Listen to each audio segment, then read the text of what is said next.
Doc, what do I really need surgery now, Doc, or can I wait? Definitely, you can wait.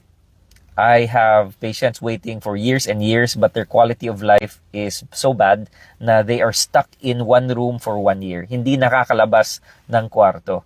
If you want to live a life like that, it is definitely your choice. But if you want quality of life, to get out, to dance again, to walk again, to travel again, then this is the time to act na po. Because no one is going to force you to have any surgery done. Is going to force you to have any surgery done. It is an elective procedure for majority of hip avascular necrosis or hip arthritis.